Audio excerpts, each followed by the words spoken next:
एक इस परिसर के बाहर एक नीम का पेड़ मैंने देखा है, बहुत बड़ा, और नीम के पेड़ के नीचे करीब 100 आदमी बैठ सकते हैं, कितना बड़ा पेड़ है। मगर आज से 10 साल पहले ये पूरा इतना लंबा चौड़ा पेड़ एक छोटे से बीज में समाहित था, जिसको चुटकी में पकड़ सकते थे अपन।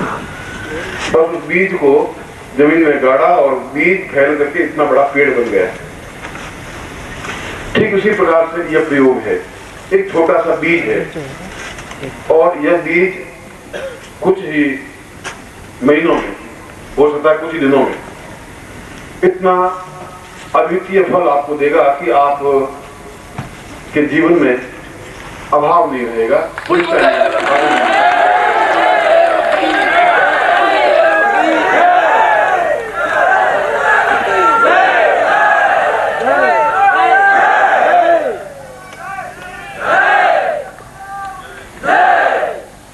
हम संन्यास में आपको कभी ऐसा मौका मिले, मैं चाहता हूं कि सिद्धार्थ समझाने से पहले सन्यासी शिष्यों को भी एक बार सम्मेलन करें। आपको बुलाए, उनको भी बुलाए।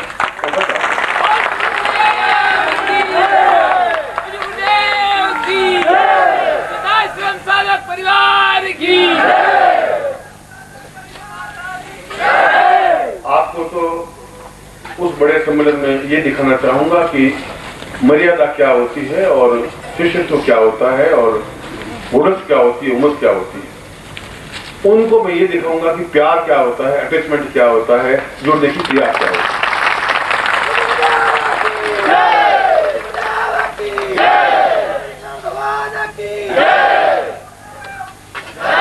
और मेरा कोई शब्द, आप सुनिए मेरी बात बस, और मेरी कोई भी बात व्यर्थ नहीं जाती। जो मैं बोलूंगा वह घटित होगा ही, और ऐसा हो ही नहीं सकता कि मेरे मुंह से कोई शब्द निकले और घटित नहीं हो आपके या मेरे जीवन में। यदि मेरा सम्मेलन होगा तो फिर ऐसा होगा ही, और आप ऐसा अनुभव करेंगे ही।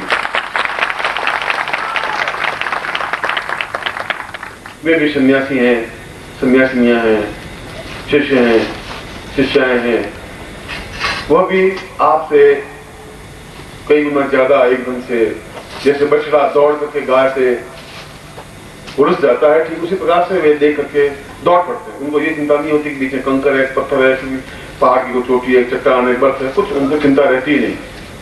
उनसे भी मुझे प्यार है। और आप जिस प्रकार से इतने सारे जूझते हुए इस दुनिया के थपेड़ों से, ये थपेड़े इतने मामूली नहीं होते, ये बहुत भयानक थपेड़े होते हैं, जहाँ हर क्षण हमें सोचने के लिए बाध्य होना पड़ता है, परिवार से, पत्नी से, पति से, धन से, राज्य से, और उसके बावजूद भी आप आते हैं, दौड़ करके मुझसे मिलते हैं।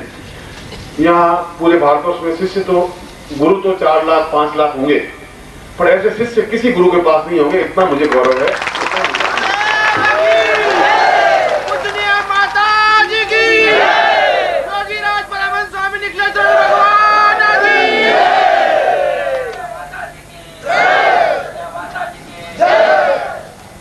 अब कल का एक दिन हमारे इस शिविर में है, परसों तो पूर्णाहुति है, और पूर्णाहुति में व्यस्त रहेंगे। कल जो प्रपोजल आपकी तरफ से आना चाहिए था, मेरी तरफ से प्रपोजल मैं दे रहा हूँ। 21 तारीख अपने आप में गुरु जन्म दिवस मनाई जाती है पूरे भारतवर्ष में, और सन्यासियों में भी और विदेशों में भी। तो कल 21 तारीख है, और ये आपके लिए आनंद की बात है कि नवरात्रि के इस पर्व में 21 तारीख भी आई, और जिसका हम लाभ उठा सकते हैं।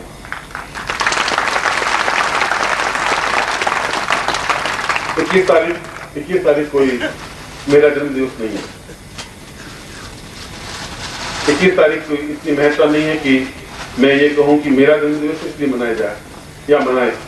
21 तारीख और अंग्रेजी की तारीख इसलिए हो कि एक चिंतन बन सके, एक ऐसा क्षण है जहां हम गुरुत्व से जुड़ सके, गुरु की ज्ञान से जुड़ सके, उसके पूर्णता से जुड़ सके, उसके आनंद से जुड़ सके, और हम स्वयं अपने आप में गुरुमय बन सके, गुरु बन सके, सूर्य बन सके। ऐसा इसलिए 21 तारीख हम मनाते हैं। कल आप सभी को मैं एक अद्वितीय दीक्षा होती है, आपको मैंने दीक्षाएं आपने ली हैं और प्रारंभिक दीक्षा ली है, धन्वंतरी दीक्षा ली है, पुण्य जागरण दीक्षा ली है। सभी दीक्षाएं अपने आप में अद्वितीय हैं। ऐसा मैं पिछले 10 साल से दीक्षाएं नहीं दे रहा था, देने का चिंतन भी नहीं था, मगर क्यों दे रहा हूं तो अभी आप समझ नहीं पाएंगे। जो कुछ है वो अपने आप में बांट देना चाहिए मुझे, और बहुत तेजी के साथ बांट देना चाहिए, जिससे कि चाहे लक्ष्मी से दीक्षा देकर के आपके चेहरे प्रसन्नता आ सके, चाहे रोग मुक्ति से आ सके, चाहे कुंडली जागरण से आ सके। मेरा उद्देश्य, मेरा लक्ष्य, मेरा धर्म यह है कि आपके चेहरे पर मुस्कुराहट, खुशी, पूर्णता और आनंद आ सके। यही मेरा लक्ष्य है।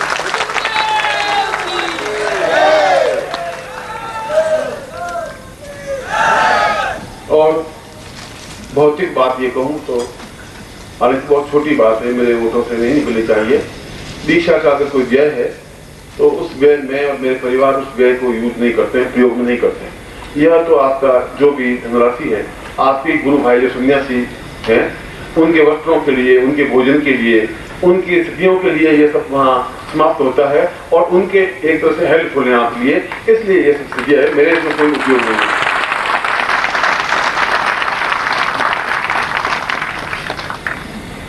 मुझे इसकी जरूरत भी नहीं है कि मैं कोई एक नियम, तो एक अलग होता है, नियम किस लिए किया गया है वो आप में से कोई अकाउंटेंट हो, कोई सीए हो, कोई चार्टर्ड अकाउंटेंट हो, कोई हो, आप देख सकते हैं हिसाब आकर के कहाँ जा सकता है, कहाँ जाता है, वो भी आप देख लीजिए।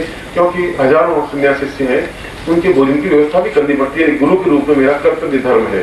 अब वो जमाना नहीं रहा कि वो भिक्षाटन करे और भिक्षा मांग करके जीवन यापन करे। वो 50 साल पहले का जीवन तो था। अब यदि वो भीख मांगे या भोजन के लिए याचना करे तो कहते हैं बड़ा भिखारी था, आया खाने के लिए रोटियां, तो मैं ऐसा अपने शिष्यों के बारे में सुन नहीं सकता।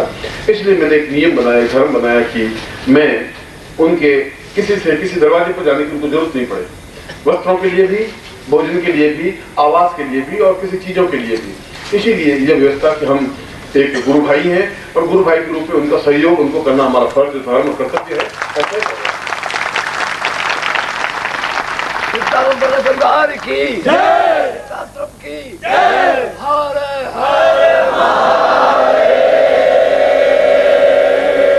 और उनसे जो कुछ वे मंत्र जाप करते हैं, साधनाएं करते हैं, निरंतर साधनारत रहते हैं, तो निश्चय ही उनका पुण्य आपके जीवन में प्राप्त होता ही है। यह तो एक एक्सचेंज है, परिवर्तन है। इसलिए दोनों चीजों को लाभदायक होता है। हम पहले से, यदि आप ठंडे दिमाग से देखें अपने आसपास के लोगों को, आज से 5 साल पहले की स्थिति को, मैं ऐसा नहीं कर सकता 5-7% तो रिश्वत लेकर के भी और कुछ भी लेकर के ऊपर से संपन्न दिख सकते हैं, मगर आपके आसपास के जितने लोग हैं उनकी अपेक्षा आप ज्यादा सुखी हैं, आप ज्यादा सफल हैं, आप ज्यादा आनंददायक हैं, ज्यादा।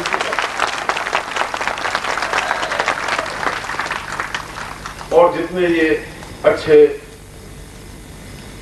व्यक्ति, धनाढ्य व्यक्ति दिखाई दे रहे हैं आपको, आप उनके संपर्क में आए नहीं है। मैं उनके संपर्क में आता हूं और उनको थोड़ा सा स्पर्श टच करता हूं तो अंदर से मवाद निकलती है। मेरी पत्नी बहुत लड़ाई झगड़ा है, गुरुजी बीमार बहुत है, मैं बहुत दुखी हूँ, मेरे पीड़ा हो गई है, बेटा कपूत हो गया है, मेरी समस्या ये है। और थोड़ा सा पुरखने पर अंदर क्या क्या निकलता है वो सब देख के घृणा हो जाती है कि ये पैसा इनके जीवन का क्या हेतु बना, क्या रंग बना। और हम उसके अपेक्षा भी फक्कड़ है, मस्त हैं, आते हैं, गप्पे मारते हैं और गुरु के सामने बैठे रहते हैं। इससे बड़ा सौभाग्य, इससे बड़ा मुक्ति और क्या होगा।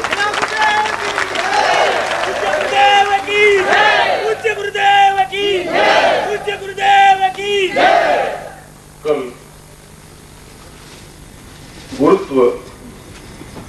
गुरु तो ये शरीर है और इसके अंदर एक तथ्य है, एक चिंतन, एक चिंगारी, एक आग, एक सूर्य है। उसको गुरुत्व कहा गया है, ज्ञान का, आपको एक पूर्णता देने का। और उस पूर्णता को ज्ञान देने के लिए कोई आवरण चाहिए, कोई उसको ये शरीर दिया है।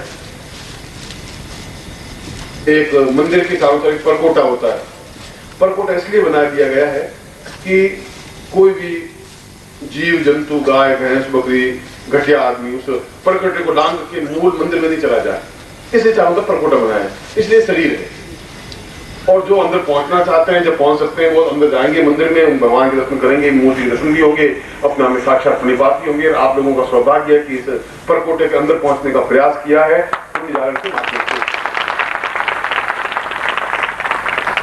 और इसके लिए जरूरी है कि दोनों तरफ का वाइब्रेशन एक होना चाहिए। किरणें यदि कोई दे तो आप लें, एक्सेल तो होना ही चाहिए। इसलिए यदि आप मेरे उस गुरुत्व तक पहुंचना है तो फिर आपको भी अपने हृदय में उस गुरुत्व को स्थापन करना पड़ेगा। मैं आपको उस सूक्ष्म तथ्यों पर जल्दी से जल्दी ले जाना चाहता हूँ। इस शिविर में भी, फिर दीपावली का शिविर जोधपुर में होगा, उसमें भी, और आगे 2, 3, 4 शिविरों में मैं, और मैंने तो ऐसा निश्चय कर लिया है कि शायद इस शिविर के बाद में कोई शिविरों में मैं शायद भाग नहीं भी लूँ। मैं कह नहीं सकता कि, क्योंकि जीवन का कुछ और भी उद्देश्य होते हैं। और आपका आग्रह, आपका खींचने की प्रवृत्ति, आपको चुंबक की प्रवृत्ति तो होगी तो आऊंगा। मैं ऐसा कुछ सौगंध नहीं खाई कि मैं आऊंगा ही नहीं, यथा संभव मैं ये श्रीवास्तव साक्षी है, पूछ लीजिए इसको। मैंने 5000 बार कहा है कि भाई जुलाई शिविर के बाद में मैं शिविरों में भाग नहीं लूंगा, मुझे आप फ्री कर दो। ऐसा इन लोगों को, परिवार वालों को भी यही कहा है कि ठीक है जो कुछ हुआ है, मगर फिर भी आप लोगों का जो प्यार होगा। मैंने फिर कहा कि उन सन्यासी शिष्यों को भी ये बताना चाहता हूँ कि अटैचमेंट क्या होता है, एक अभाव के बीच में एक जुड़ने की क्रिया क्या होती है, दौड़ की क्रिया क्या होती है, उड़स करके सीने से चिपकने की क्रिया क्या होती है। वो इन चीजों से सीख सकते हैं, इन विद्यार्थियों से, इन शिष्यों से सीख सकते हैं। और इस बात का मुझे आप जैसे शिष्यों पर गर्व भी है, निश्चित रूप से गर्व है। ये मैं हमें से कह रहा हूं।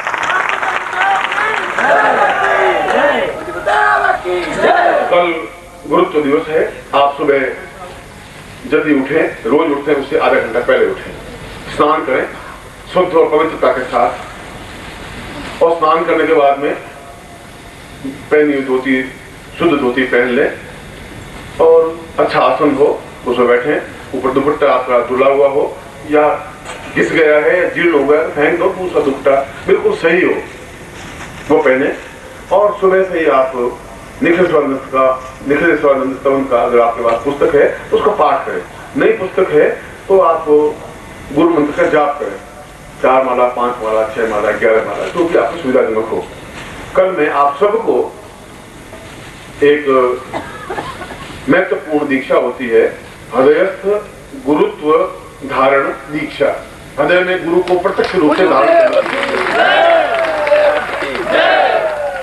एक ऐसी दीक्षा जो अपने आप में शिष्य कई वर्षों से इंतजार करता रहता है, प्रतीक्षा करता रहता है कि कोई ऐसी दीक्षा मिले कि गुरु स्वयं साक्षात शिवमय होकर के, ब्रह्म रूप में होकर के, विष्णु रूप में होकर के मेरे हृदय में, प्राणों में, हर धड़कन में, रक्त की एक एक बूंद में, सांस में वो स्थापित हो जाए। तो फिर इसलिए कोई वो विशेष दीक्षा वाला कल नहीं होगी बात। आप सभी अपना नाम वहां नोट करवा दें, और सभी लोग, या मैं कहूँ यथासंभव सभी लोग उस दीक्षा में भाग लें। जो भी उस दीक्षा में भाग लेना चाहेगा उस दीक्षा में भाग लें।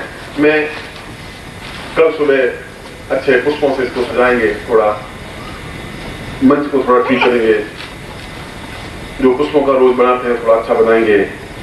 आप लोग बहुत सुंदरता के साथ बैठेंगे अच्छे वस्त्रों में, और आपके गले में मालाएं पहनी हुई होंगी। और मैं प्रयत्न करूंगा कि मैं कल 2-3 काम करने पड़ेंगे, क्योंकि परसों हमें कोई समय नहीं मिल पाएगा। पूर्णाहुति होगी और फिर 2-3 कार्य, विदाई समारोह होगा, फिर आपके भागने की क्रिया होगी कि गुरु जी में जाना है, हम जाना है, भाव हो जाएगा। पर कल का दिन यूं भी महत्वपूर्ण है, क्योंकि हजारों सन्यासी भी कल के दिन की हर महीने प्रतीक्षा करते ही हैं कि उस तारीख को हम गुरु से, और मुझे भी रात्रि को उनके पास जाना ही पड़ता है और जाता ही हूं, और उनसे पूरे रात्रि को उनके साथ व्यतीत करता ही।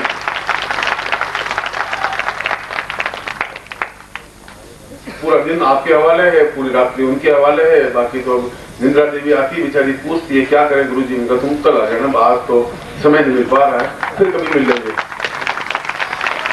और पिछले 5-7 दिनों से वो निंद्रा देवी बहुत मायूस है, बहुत परेशान है कि क्या गुरु जी यहाँ कहाँ आ गए, आप तो बात नहीं कर रहे हैं। फिर कभी बात कर लेंगे यहाँ पर, बहुत महारथी बैठे हैं और कभी रात को 2, 3, 4, 5 बजा देते हैं, तो क्या कर सके। इतने बाद वो भी मेरा खुद की साधना का समय भी होता है और सिद्धाश्रम जाने के लिए भी आधा घंटा लगता है, सुनने शिष्यों के पास जाने का समय भी होता है। तो रोज कोशिश तो मुझे ये की थी कि 9 बजे समापन कर दें, और फिर भी जब इच्छा होती है ये दें, ये बात करें, ये भी कर दें, ये प्रयोग संपन्न करवा दें, समय कम है, जो कुछ भी दे सके दें।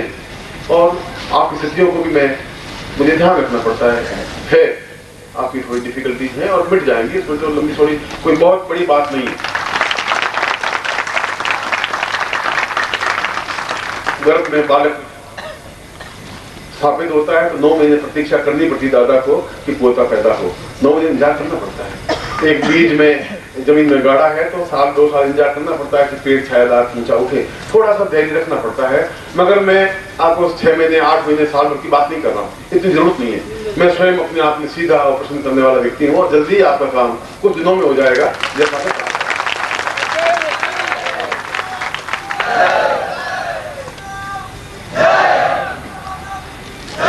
इसलिए कल मैं सुबह करीब 10 बजे के आसपास आऊंगा,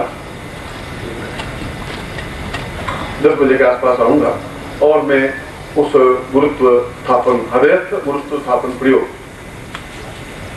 जो कि गुरुपनिषद में वर्णित है, संन्यास शिष्यों को ऐसा प्रयोग करवाते हैं। गृह शिष्यों को इसलिए नहीं करवाते, वो तीव्र प्रयोग होता है। मतलब तीव्र प्रयोग का मतलब बहुत ज्यादा इच्छा ये होती है कि उस गुरु के चरणों में जाए, वहीं बैठे हैं और कुछ नहीं है, और फिर मंत्र साधना यही चिंतन उसका 24 घंटे, क्योंकि रक्त में जो चीज मिल जाएगी वो मिल जाएगी। मैं इसका ये मतलब नहीं तुम जिम्मेवारियों से कतरा जाओगे, जिम्मेवारियों से करते हुए भी बिल्कुल आप उसी खुमारी में, जिसको कबीर ने कहा है कि अपने आप में अलग सी गुरु खुमारी है, जहाँ बिल्कुल पता ही नहीं पड़ता कि जीवन कितने आनंद में व्यतीत हो रहा है, ऐसा जीवन अपने आप में पूर्णता के साथ में व्यतीत हो, उसके लिए उन संन्यास शिष्यों को उस प्रकार की दीक्षा दी जाती है। ऐसी दीक्षा में कल सुबह 10 बजे आप लोगों को प्रदान करूंगा। यदि आप सही वस्त्र पहने हुए होंगे और सही आसन पर सही मंत्र जाप के साथ में, स्तवन के साथ में और माला धारण के जो कुछ भी हो, एक सुंदरतम स्थिति में आप बैठेंगे तो मैं आपको उस प्रयोग, उस दीक्षा को प्रयोग संपन्न करवाऊंगा जो आपके जीवन की पूंजी होगी, और मैं अपनी तरफ से इस 21 तारीख को प्रयोग संपन्न करवाऊंगा कल आपको। मगर इसमें शर्त एक ये रहती है कि हम बोलते हैं तो शक्ति खर्च होती है, वाक शक्ति, ये वाक शक्ति कहा जाती है। बहुत ज्यादा बोलने से थक जाता है आदमी, इसलिए उस शक्ति को संचय इसलिए की जाती है कि हम ग्रास्पिंग कर सकें, ले सकें, धारण कर सकें। इसलिए सुबह स्नान करने के बाद में आप बोलेंगे नहीं, बातचीत नहीं करेंगे परस्पर, जब तक मैं आपको दीक्षा नहीं दे दूंगा।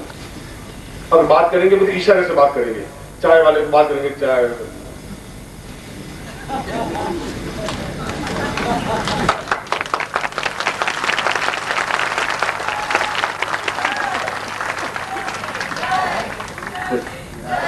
चाय वाले को ये कहना कि वो गुरु हैं बहुत ऐसा,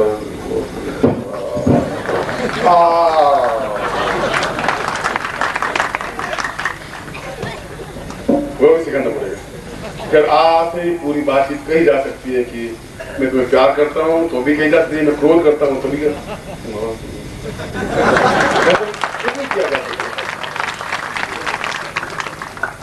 खैर वो आप 2-3 घंटे मिलेंगे तो आपको मालूम पड़ेगा कि मौन भी अपने आप ही भाषा होती है जो पूरे संसार में चलती है। आपको फ्रेंच नहीं आती होगी, नहीं आती होगी, मगर वहां जाकर भी आप भाषा बोल सकते हैं संगीतों के माध्यम से। इसलिए मैं बोलेंगे नहीं, वाक शक्ति का क्षरण नहीं करेंगे आप, और बिल्कुल आसन पर बैठ के मंत्र जाप करेंगे। और जहाँ वो चाय पी सकते हैं, उसमें कोई ऐसा दोष नहीं, चाय पिए नहीं, ऐसा कुछ नहीं होता। अन्न नहीं लेंगे और फल नहीं लेंगे, केवल दूध या चाय या जूस जो भी आप लेना चाहें वो आप लें, और फिर बैठे आसन पर और फिर मंत्र जाप करें नित्य की भांति, और रोज योगा का जो कुछ भी आपकी क्लास चलती होगी करें, मगर बोलेंगे नहीं। मैं ठीक 10 बजे आपके पास आऊंगा। मैं उस प्रयोग को, उस दीक्षा को, जो आप इस पूरे सत्र की एक अद्वितीय दीक्षा होगी, मैं इस दीक्षा को संपन्न करवाऊंगा। और उसके बाद में एक प्रयोग कल शाम तक या दोपहर तक करवाऊंगा, वो कल मैं समझाऊंगा आपको इस प्रयोग को कैसे करना है। इसलिए कल दिन भर शायद हम व्यस्त रहेंगे, आप भी, मैं भी, और थोड़ा आनंद के साथ में, क्योंकि कल का दिन आपके जिम्मे है कि आप किस तरीके से गुरु को बुलाते हैं और मंच पर सजाते हैं, बिठाते हैं, किस प्रकार से उनके प्रति अपनी समर्पण चिंतन करते हैं।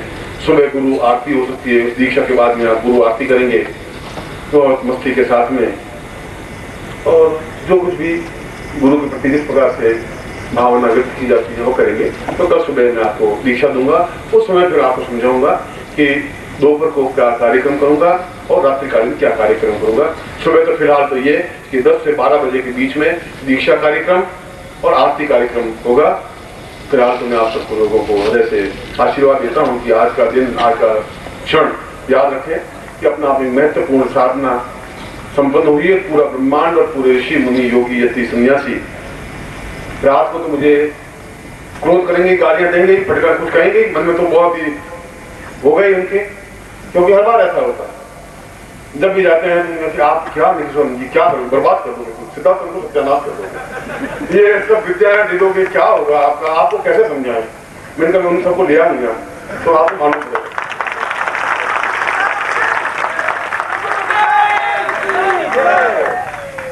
मैंने कहा मैं उनको लाऊंगा तो आप लोगों को सिलेक्शन से जाना पड़ेगा और वो यहाँ कब्जा करके बैठ जाएंगे।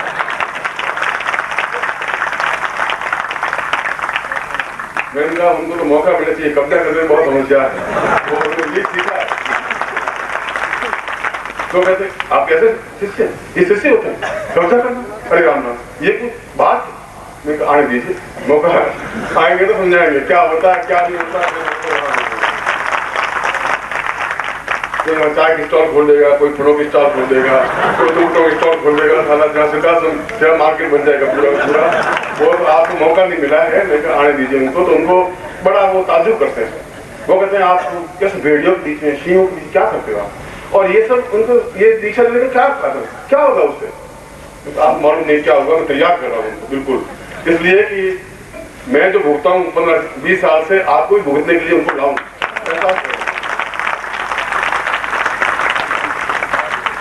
गुरु जी ने मुझे तो भेज दिया कि तुम जाओ भैया, अच्छा भाई आ जाते हैं।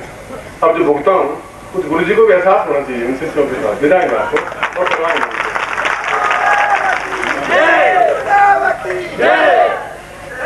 कल का दिन पवित्रता का दिन है, कल का दिन माधुरी का दिन है, कल का दिन प्रेम का दिन है और दीक्षा का दिन है, अपने आप में जीवंत दिन है। कल के दिन की आप बहुत शुद्धता, पवित्रता, आत्मीयता, स्नेह, अटैचमेंट और अपने आप में पूर्ण तो शिष्यत्व लिए हुए आप बैठेंगे। मुझे पढ़ने को जाऊंगा, मैं आपको वह अनुवचनीय दीक्षा दूंगा। मैं अब आपको हृदय से आशीर्वाद देता हूँ।